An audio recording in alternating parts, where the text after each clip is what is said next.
আসসালামু আলাইকুম এভরিওয়ান, আশা করি সবাই ভালো আছেন। তো আমাদের চাটমোহর মথুরাপুর সড়কপাড়া আজকে জালসা হচ্ছে, তো সেখানে সবাই মিলে ঘুরতে গেছিলাম। তো সেখানে ঘুরতে যাওয়ার পরে দেখলাম যে বিভিন্ন ধরনের খাবার বা জিনিসপাতি বা সব ধরনের আইটেমই আছে, যা আমার কাছে খুবই ভালো লেগেছে। তো ইতিমধ্যে আমি একটু হাতায় দেখতেছিলাম যে আসলে দেখি খাবারগুলো কিরকম। তারপরে আমরা গয়না চুড়ি এগুলো যে বিক্রি করে সেই দোকানে গেলাম। তারপরে যাওয়ার পরে একটু ঘোরাঘুরি করলাম, আশেপাশে দেখতে পেলাম যে মাশাআল্লাহ অনেক দোকানপাট এসেছে এবং অনেক মালা। তো আমি একটু হাতায় হাতায় দেখতে লাগছিলাম যে দেখি কোনটা কেমন, কোনটা সুন্দর, কেমনে কি। তারপরে ইতিমধ্যে আমার একটা ফলোয়ারের সঙ্গে দেখা হয়ে গেল এবং তার সঙ্গে হ্যান্ডশেক করলাম এবং তার সঙ্গে কথা বললাম তার দোকানে কিরকম বেচা কেনা হচ্ছে। তারপরে শুনে খুবই খুশি হলাম যে না, তার দোকানে খুব ভালো বেচা কেনা হচ্ছে। তারপরে দেখতে পেলাম যে কিভাবে বেলুন ফুলায়। তো আমরা এগুলো দেখার শেষে একটু হাঁটাহুটি করতেছিলাম।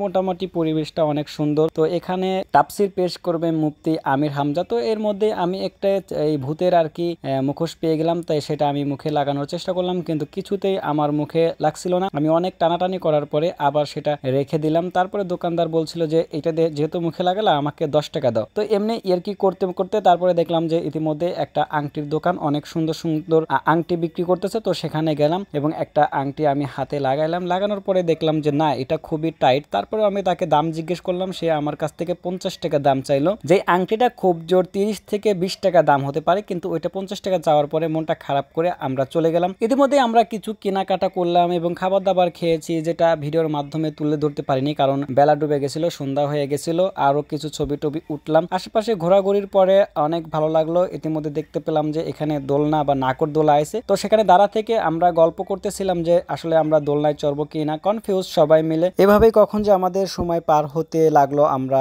টেরই পেলাম না। তারপরে আমরা সবাই মিলে আড্ডা দিতে থাকলাম। আড্ডা দিতে দিতে এক সময় ভাবলাম যে না, আমাদের দোলনায় চড়া যাবে না। আমি সবাইকে দিক নির্দেশনা দিচ্ছিলাম যে এখন যদি দোলনায় চড়ি তাহলে পড়ে যেতে পারি। কথা বলতে বলতে সামনে একটি কানের দুলের দোকান আসলো, যে কানের দুলগুলো অনেক সুন্দর লাগছিল। তো আমরা ঘোরাঘুরি করলাম, মোটামুটি ভালোই লাগলো। সবাই ভালো থাকবেন, আল্লাহ হাফেজ।